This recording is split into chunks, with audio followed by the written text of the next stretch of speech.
क्या बोलते हैं, पोकमरा, हाँ? कीटनाशक और घास मरा, हर्बिसाइड, ये सब डाल डाल के जमीन को, जमीन कौन है हमारे, पृथ्वी माता, पृथ्वी माता को हम जहर पिला रहे हैं। बताओ, उससे बड़ा अधम और कौन होगा जो पृथ्वी माता को जहर पिलाए। माँ, जिस पृथ्वी में, पृथ्वी से हम लोग उत्पन्न हुए, सकल प्राणी पृथ्वी से उत्पन्न हुए और पृथ्वी में ही विलीन होते हैं, उस पृथ्वी माँ को हम लोग जहर पिलाए, जहर खिलाए, ये कोई हमारा धर्म है क्या? तो अब खुशी की बात है, कल मैं सुना कि किसान लोग अब चाह रहे हैं कि बिना रासायनिक खाद के, बिना पेस्टिसाइड के, बिना हर्बिसाइड के, ये जितने जहरीले तत्व हैं, उसके बिना क्या कोई ऐसा फसल है जो हो सकता है? धान और गेहूं, वो तो बिना पेस्टिसाइड, बिना रासायनिक खाद, बिना हर्बिसाइड, ये सबके बिना वो हो ही नहीं पा रहा है? उपजेगा नहीं, नष्ट हो जाएगा फसल। तो ऐसा फसल पहले होता था, पर ये जो बड़े बड़े कंपनी लोग सब बैठे हुए हैं, जिसको कॉरपोरेट बोलते हैं, इन लोगों का ये कुचक्र है, षड्यंत्र है। वो लोग हम लोगों का दिमाग ब्रेन वॉश कर दिए हैं, माने उल्टी सीधी बात बता करके हमको ऐसा बताए हैं कि ये जो गुर्जी है, कोदो है, कुटकी है और सुआ है, कांग है, ये सब प्राचीन काल के अनाज हैं, आदिम लोग खाते हैं, पिछड़े जाति के लोग उसको खाते हैं। जो अच्छे जाति के लोग जो कौन खाते हैं, धान और गेहूं खाते हैं। ऐसा करके हम लोगों को आजकल उसका बीज भी नहीं मिल रहा है। इसीलिए मैं ऐसे बीज लेकर के कहां से आया हूं, मंगाए थे मैसूर से, मैसूर कर्नाटक, कर्नाटक प्रदेश में मैसूर करके जगह है, और वहीं एक वैज्ञानिक है, उनका नाम है, वो खाद्य वैज्ञानिक है और स्वाधीन वैज्ञानिक है। स्वाधीन मतलब क्या हुआ कि जो वैज्ञानिक का वो जो कुछ खोज किए हैं, रिसर्च किए हैं, उसको वो जैसा है वैसा वो बताते हैं। बाकी जो कुछ वैज्ञानिक हैं जो स्वाधीन नहीं है, स्वाधीन नहीं है मतलब नौकरी करते हैं? जिस मालिक के पास नौकरी कर रहे हैं, वो मालिक जैसा बोलेगा वो वैज्ञानिक वैसा ही बताएगा। आप लोग सुनते होंगे कि कॉफी पीने से हार्ट डिजीज ठीक हो जाता है, सुने हैं ना ऐसा कभी कभी पेपर में? हाँ, टीवी वाले सब इधर उधर सब ये बकवास करते हैं। तो ये वैसे ही वैज्ञानिक हैं जो बिक गए हैं, उनको कंपनी वाले खरीद लिए और बोलते हैं तू ऐसा बोल, तो वो लोग पराधीन वैज्ञानिक हैं, स्वाधीन वैज्ञानिक नहीं है। तो खादरवल्ली जी बोलते हैं कि ये सब आजकल के जो वैज्ञानिक हैं, ये लोग सब बिके हुए हैं, उनकी बातों पे मत जाओ, ये लोग हमको भ्रमित कर रहे हैं। तो वो बोलते हैं, वो खोज किए, ये जो आज श्री अन्न करके बोलते हैं, श्री अन्न का बोलबाला है, तो श्री अन्न में कई प्रकार के श्री अन्न है, 25-30 प्रकार के हैं। उसमें से वो 5 प्रकार के अनाज को उन्होंने चिन्हित किया चिन्हित किया और बताते हैं कि ये 5 अनाज में ऐसे गुण हैं, ऐसे गुण हैं कि उसको खाने से कैंसर भी ठीक होता है, ब्लड कैंसर भी ठीक होता है।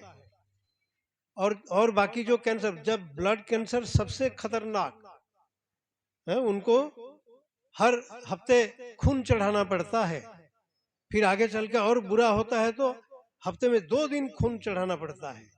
ऐसे जो ब्लड कैंसर वो ठीक हो रहा है, तो बाकी छोटे मोटे कैंसर तो ठीक होंगे। और ये डायबिटीज, ब्लड प्रेशर, गठिया बात और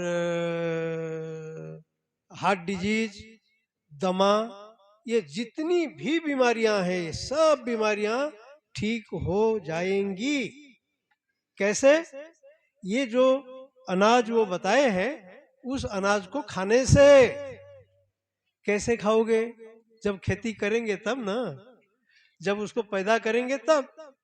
अब तो बीज ही उपलब्ध नहीं है, इसीलिए मैं वहां से, वो खादरवल्ली जी के जो अंचल है, उस अंचल से हमने ये बीज मंगाए हैं, यहाँ ला के रखा हूं, और आप लोगों को वो बीज देंगे। उसका आप लोग खेती करो। अभी मैं बहुत ज्यादा मंगाया नहीं हूं, इसमें ज्यादा से ज्यादा 30-40 ग्राम बीज है एक एक पैकेट में।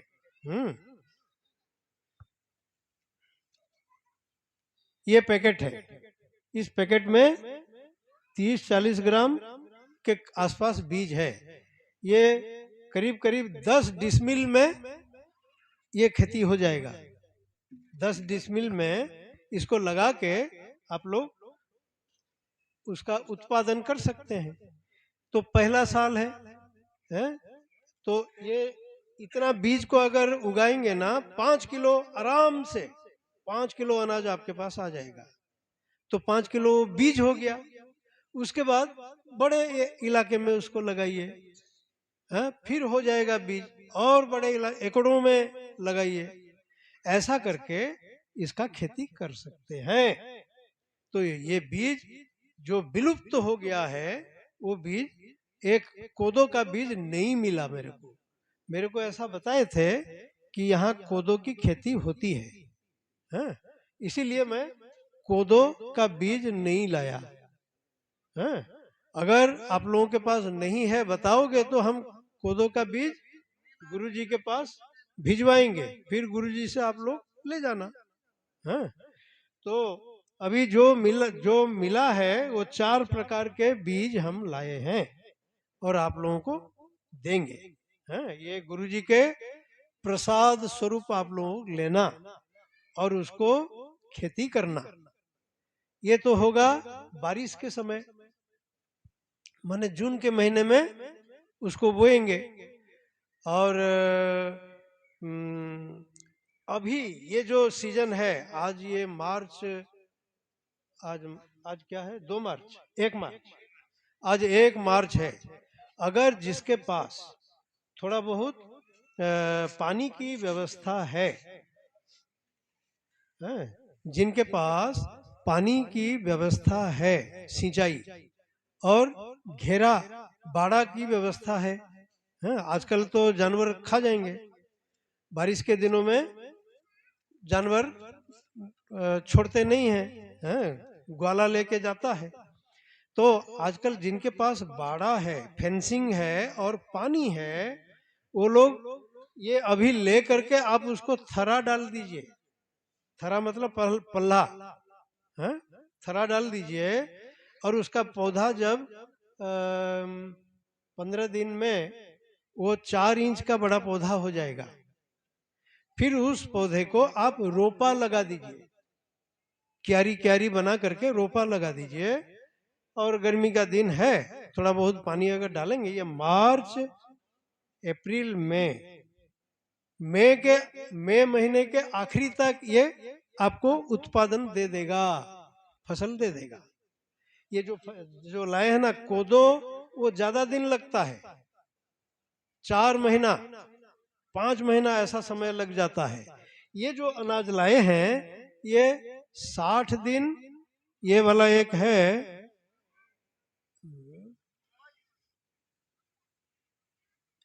ये एक अनाज है छोटी कंगनी, ऐसा लिखा है, हैं?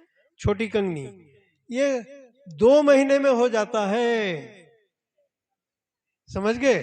2 महीने में ये फसल दे देगा, हैं? हाँ, छोटी कंगनी। और ये सामा है वो 70-75 दिन में दे देगा, हैं? हाँ, सुआ सुआ। और ये सब जो भी है ना 90 दिन के अंदर हो जाएंगे, 3 महीने के अंदर। तो अभी मार्च है, अप्रैल, मई, हैं? जून, जब तक बारिश आएगी तब तक आप ये फसल काट लेंगे, ठीक है? तो अगर जिनके पास पानी और फेंसिंग की व्यवस्था नहीं है तो बीज को आप लोग संभाल के रखना। ये पॉलीथीन में है, सुविधा है करके मैं ले आया पॉलीथीन में। आप लोग इसको पॉलीथीन में रख दोगे 4 महीना, जब तक जून आएगा, जब तक आप उसको बोएंगे तब तक इसमें जीवन खत्म हो जाएगा पॉलीथीन के कारण। ये पॉलीथीन बहुत खराब चीज है। इसको आप घर में ले जाके कपड़े का पोटली बना के उसको रख लेना, ठीक है? उसमें ऑक्सीजन मिलना चाहिए, तब उन बीजों में अंकुरण की क्षमता आती है। और इसको जब थरा डालेंगे उसको क्या करना होगा, बीज उपचार बताता हूं। इसके लिए आप मान लीजिए ये इतना ही बीज है, इसके लिए मैं समझता हूं 1 गिलास पानी, 1 गिलास पानी में इसको डाल देना और उसमें उस पानी में थोड़ा हल्दी डाल देना, हल्दी पाउडर, वो एंटीसेप्टिक है। इसके जो कीटाणु होंगे कुछ भी होंगे वो सब नष्ट हो जाएंगे। ये भीगने के लिए उसको छोड़ देना 1 दिन। कितना? 1 दिन पूरा। आज सवेरे डाले हो तो कल सवेरे तक 1 दिन उसको भीगने देना। उसके बाद उसको एक मोटे कपड़े में या एक छोटा बाल्टी होगा या गंज होगा तो उसी में डाल के उसको कपड़े में ढांक देना। उसको गर्मी मिलना चाहिए वातावरण का, है? धूप में भी रख सकते हैं और पानी छींटते रहना थोड़ा थोड़ा करके। तो ये वो गर्मी पा करके 3 दिन समय लग जाएगा। ये फिर इसका मुंह फटेगा और उसमें से बीज का मुंह दिखेगा। तो जब ऐसी अवस्था इसकी आ जाती है तब उसको थरा डालना। क्यारी में डालोगे, बो दिए, और उसके ऊपर थोड़ा पैरा बिछा देना, है? पुआल उसको बिछा देना हल्का। तो फिर वो उसका गर्मी पा करके ढंग के रखेंगे, गर्मी पा करके वो फिर अंकुरण बढ़िया से हो जाएगा और अंकुरण होके फिर बढ़ेगा। 4 इंच का हो गया ये 15 दिन 18 दिन के बीच वो 4 इंच का हो जाएगा। तब वहां से उखाड़ के थोड़ी बड़ी क्यारी बना के क्यारी बना लीजिए और उसमें रोपा लगा दीजिए, जैसे पोल्हा रुइसन, हैं? तो उसी तरह रोपा इसका लगा देना। रोपा लगाने से इसका जो अमल है, जो उपज है वो ज्यादा होगा। और जो छींट देते हैं, छींटा विधि से जो खेती करते हैं उसमें इसका उपज कम मिलता है। और रोपा लगाएंगे तो उसका एक पौधे से दूसरा पौधा 1 फीट की दूरी और लाइन बना देना, एक लाइन से दूसरा लाइन 2 फीट की दूरी, लाइन से लाइन 2 फीट, हैं? और पौधे से पौधे जो लाइन में पौधा लगाएंगे वो 1 फीट पे 1 फीट पे 1 फीट की दूरी में उसको लगाना। हो गया। तो इसको जब वो करीब करीब एक 1 फीट के आसपास हो जाता है तब उसको निंदाई गुड़ाई थोड़ा कर लेना, उसका घास निकाल लेना, थोड़ा गुड़ाई कुड़ाई कर देना, कोड़ा कुसा जो बोलते हैं, तब वो मट्टी को उसके जड़ में चढ़ा देना। तब वो एक पौधे से 10-20 पौधे निकलेंगे। उसको हमारे हिंदी में बोलते हैं कंसा, उड़िया में बोलते हैं पीलो। हाँ, पीलो निकलेगा, कंसा निकलेगा, 10-20 तक निकलता है। चलो 10 भी निकले, 5 भी निकले, एक पौधे का 5 हो गया। जितने कंसे निकलेंगे उतनी बालियां आएंगी, हाँ, तो उतना ही उपज हमको मिलेगा। तो ऐसा इसका ये है। और इसको चिड़िया खा जाते हैं। अभी आप लगाओगे और तो कुछ है ही नहीं, चिड़िया आकर के इसको खाने लग जाएंगे। उस समय कोई व्यवस्था करना कि चिड़ियों से कैसे बचाव करके रखें। तो ऐसा करके उसको आप लोग एक बार उसका बीज आप लोग पैदा कर लिए तो फिर उसकी खेती बढ़ेगी। अब है प्रश्न कि इसका चावल कैसे निकालेंगे। ये धान जैसा है, उसका भूसा निकलेगा, चसू निकलेगा और अंदर उसका चावल चावल रहेगा। उस चावल को कैसे आप निकालोगे। पहले जमाने में सब ढेंकी था, जाता था, और वो कूटने वाला मुसल था, उसी तरह करके उसको चावल निकालते थे। आजकल वो जो खाद्य वैज्ञानिक हैं डॉक्टर खादर वल्ली जी, उन्होंने एक खोज करके उन्होंने दिमाग लगाया कि कैसे सरल विधि से इसका चावल निकाल सकते हैं और भूसा अलग कर सकते हैं। वो क्या विधि है। हमारे घर में, सभी के घर में आजकल मिक्सी है। मिक्सी को क्या बोलते हैं, ग्राइंडर बोलते हैं क्या, ग्राइंडर इधर बोलते हैं। हाँ चलिए, हाँ हाँ, वो ग्राइंडर और मिक्सी जो भी बोलो वही चीज है। उसमें एक जार मिलता है, जिस जार में ऐसे लंबा ब्लेड एक होता है, एक ही ब्लेड होता है लंबा, है, आखिरी में थोड़ा मुड़ा हुआ रहता है, ऐसा लंबा रहता है। वो वाला जार में, वो जार को इसमें काम आएगा। कैसा करेंगे। वो जार में इसका जो मिंजाई करने के बाद जो फसल, जो दाना निकलेगा, उसको उस जार में आप डाल दीजिए और उस ग्राइंडर को उल्टा चलाइएगा। उल्टा माने सीधा चलाओगे तो घुर्र करके उसको काट के पूरा आटा बना देगा, समझ गए। उसका उल्टा चलाना, उल्टा घुमाना, घुर्र करेगा छोड़ दिया, फिर घुर्र करेगा छोड़ दिया, फिर घुर करेगा। ऐसा 20-25 बार अगर घुर घुर घुर घुर उसको चलाएंगे तो उसका जो ब्लेड रहता है उसका एक तरफ धार रहता है और एक तरफ जो पीठ का तरफ है वो मोटा रहता है। वो मोटा हिस्सा जब अनाज से टकराएगा उल्टा चलाने से, तब उसका खाली छिलका निकलेगा, वो कटेगा नहीं, पाउडर नहीं बनेगा, आटा नहीं बनेगा। छिलका निकल गया, दाना अलग हो गया है।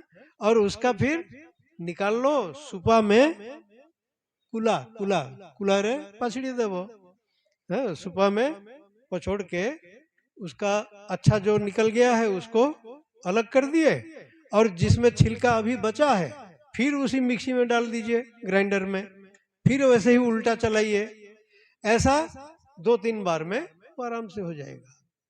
एक बार में आपका जार जो है उसमें 200 ग्राम करीब करीब आराम से पीस जाएगा। तो 1 किलो पीसने में मुश्किल से आधा घंटे में आप 1 किलो अनाज उसका घर पर निकाल सकते हैं, मिल में जाने की जरूरत नहीं।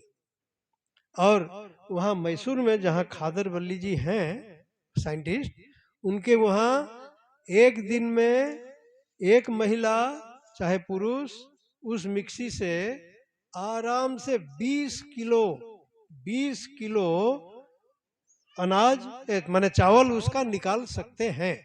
और वो लोग ऐसा चावल निकालते हैं, घर में खुद खाते हैं।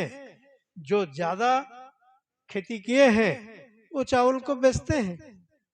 मालूम है उसका दाम कितना है इसका चावल? ये जो गुरुजी बोलते हैं ना, है? आपके गुरुजी करके जो अनाज बोले बोले वो है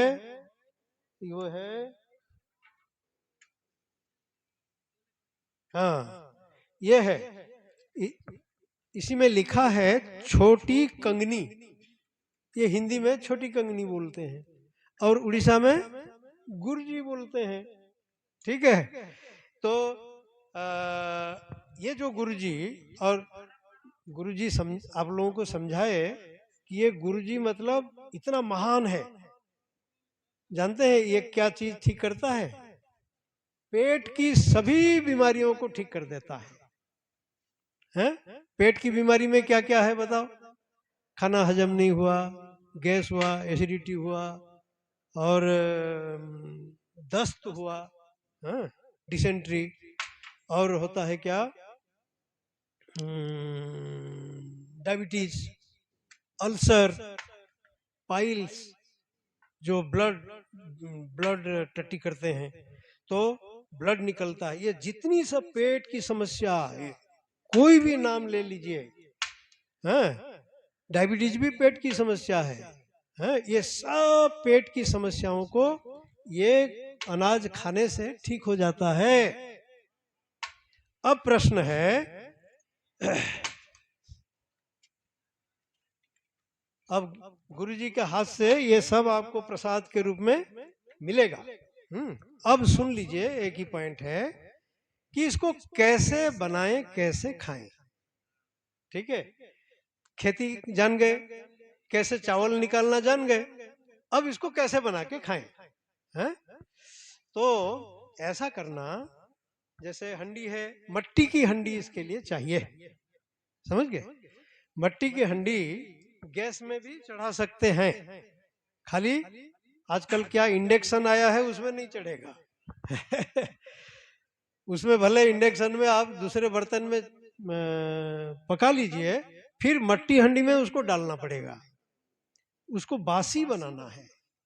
पखाल गो, पखाल बनासन की नहीं है, तुरानी पखाल, हाँ तुरानी पखाल। हमारे छत्तीसगढ़ी में क्या बोलते हैं?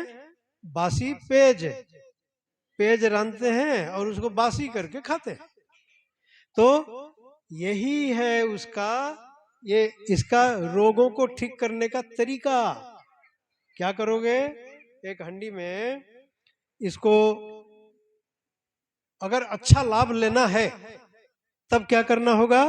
उसको पहले भिगा देना है। इसका जो चावल निकालेंगे वो ग्राइंडर से चावल को आप भिगा देंगे, किसमें? पानी में।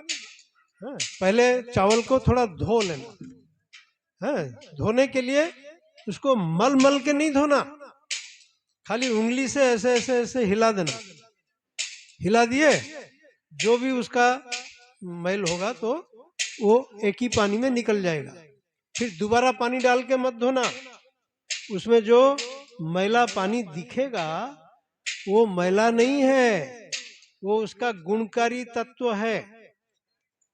एक ही बार उसको खाली धोना, वो भी उंगली से हिला के।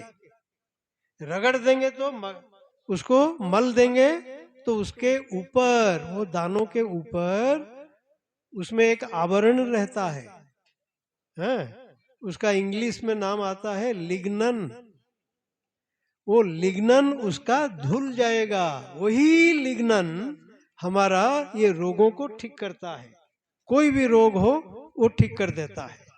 तो उस लिग्नन को, उस अनाज को भीगने और पानी डाल के, बताऊं, एक जो चाय का कप है, एक कप अगर आप उसमें लेते हैं, उसको 20 कप पानी उसमें डालना। 1 कप अनाज के लिए कितना कप पानी? 20 कप पानी, 20 गुना वो पानी डाल के उसको पकाने के लिए रख दिए, हंडी को चढ़ा दिए। अब जब वो पक गया, जब आप देख लिए पक गया है, तो उसका मुंह खुल जाता है। जैसे भुट्टा भूंजते हैं तो कैसा मोगरे का फूल जैसे फूट जाता है, वैसे ही ये जब पक गया तब क्या करना, झारा लेना, चटू है, झारा से छान लेना अनाज को, छान करके वो आप भात के रूप में खा लेंगे, ठीक है। और बाकी जो रह गया उसमें पानी पानी पानी, वो हंडी में ही वो पानी रहे, और उस हंडी के मुंह में एक कपड़ा बांध देना। कौन सा? सूती कपड़ा, ये नायलॉन वाला कपड़ा नहीं, सूती कपड़ा, मलमल का कपड़ा बोलते हैं, तो धोती का कपड़ा है? वो बांध देना, और उसके ऊपर मट्टी का ढक्कन नहीं रखना। आजकल सब जाली वाला, स्टील का जाली वाला ढकना आता है? क्या क्या सब धोते रहते हैं, वो जाली वाला ढकना एक जुगाड़ करना, उसी को ढक देना, तो हवा उसमें जाना चाहिए। वो कपड़ा जो बांधे इसीलिए कि हवा जाना चाहिए, वो हवा जाने से, और मट्टी के हंडी में भी जो छेद रहते हैं छोटे छोटे, तो उन छिद्रों से उसके अंदर कुछ माइक्रोब्स पैदा होते हैं, सूक्ष्म जीव, वो सब हमारे गुणकारी जीव हैं, वो बैक्टीरिया नहीं है, वो गुणकारी हैं। वही माइक्रोब्स, सूक्ष्म जीव हमारे अंदर की जितनी बीमारियां जहां जहां है, नाक से लेके पैर की उंगलियों तक, तलुए तक, सारी बीमारियों को निकाल बाहर कर देने की ताकत रखते हैं। इसीलिए